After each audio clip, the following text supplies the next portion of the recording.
नमस्कार, आप दर्श न्यूज देख रहे हैं। मैं हूं परमवीर सिंह। बिहार विधानसभा चुनाव में तीसरा मोर्चा भी आपको नजर आ सकता है, वो भी एक मजबूत थर्ड फ्रंट के रूप में। और देखिए, इसको लेकर कयावत भी तेज कर दी गई है। दरअसल ओवैसी की पार्टी एमआईएम बिहार को लेकर एक तगड़ा प्लान बना रही है। ऐसा प्लान बना रही है जिसके बाद बिहार में जय भीम और जय मीम का नारा लगते हुए दिखाई दे सकता है। देखिए, पहले एमआईएम ने आरजेडी के सुप्रीमो लालू प्रसाद यादव को महागठबंधन में शामिल होने के लिए पत्र लिखा था और उस पत्र में एमआईएम बिहार के जो प्रदेश अध्यक्ष हैं अख्तरुल ईमान, उन्होंने कहा था कि सेकुलर वोट को अगर बिखरने से बचाना है तो एमआईएम को बिहार महागठबंधन में शामिल किया जाए।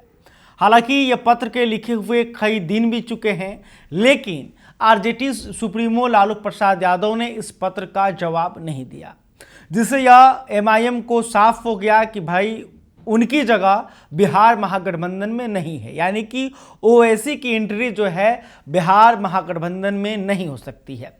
इसके बाद अख्तरुल ईमान ने बिहार को लेकर एक प्लान बनाया है कि बिहार में 100 सीटों पर एमआईएम चुनाव लड़ना चाहती है।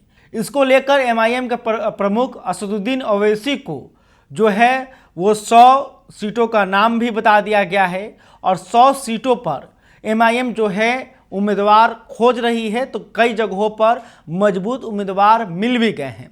इसके बाद एमआईएम बिहार में जो है गठबंधन कर रही है और तीसरे मोर्चे का निर्माण करने जा रही है। तो इस थर्ड फ्रंट में कौन कौन पार्टी शामिल हो सकते हैं, इसको लेकर भी जानकारी दी गई है।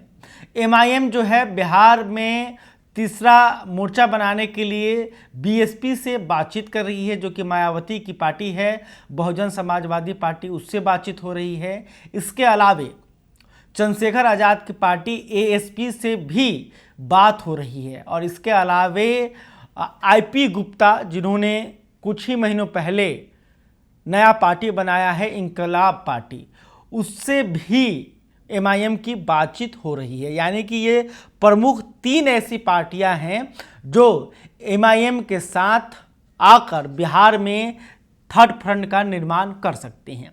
देखिए, इन 3 पार्टियों में एक पार्टी का बिहार में ठीक ठाक आधार है, बीएसपी का। बीएसपी जो है बिहार में कई चुनावों से लड़ती रही है और पिछले विधानसभा के चुनाव में बीएसपी के एक प्रत्याशी चुनाव जीत कर भी आए थे। हालांकि बाद में वो नीतीश कुमार की पार्टी जेडीयू में शामिल हो गए। तो देखा जाए तो बीएसपी माने कि हाथी छाप का प्रभाव बिहार के उस क्षेत्र में देखा जाता है जो इलाका उत्तर प्रदेश से सटा हुआ है, चाहे फिर उस इलाके में रविदास वोटरों की संख्या ज़्यादा हो, वहाँ पर बीएसपी मजबूत नज़र आती है। तो अगर बीएसपी एमआईएम एक साथ आती है, पहले भी ऐसा हो चुका है। आपको बता देते हैं कि 2020 के विधानसभा चुनाव में भी एमआईएम बीएसपी ने उपेंद्र कुशवाहा के साथ मिलकर तीसरे मोर्चे का निर्माण किया था और उस फ्रंट के मुख्यमंत्री फेस थे उपेंद्र कुशवाहा।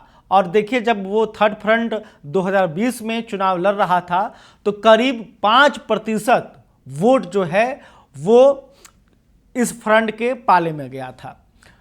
हालांकि उपेंद्र कुशवाहा की पार्टी कोई भी सीट पर चुनाव नहीं जीत सकी। एमआईएम के 5 उम्मीदवार चुनाव जीतने में कामयाब हुए थे और बीएसपी के 1 उम्मीदवार चुनाव जीतने में कामयाब हुए थे।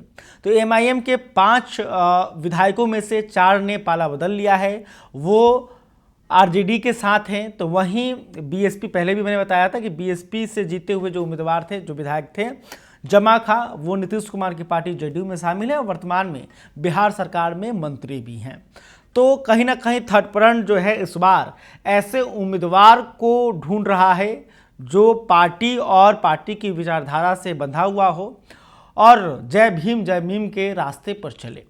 तो देखिए, जिस तरह से ओवैसी का बिहार प्लान है कि एक मजबूत थर्ड फ्रंट का गठन हो और इसको लेकर तमाम पार्टियों से बातचीत हो रही है।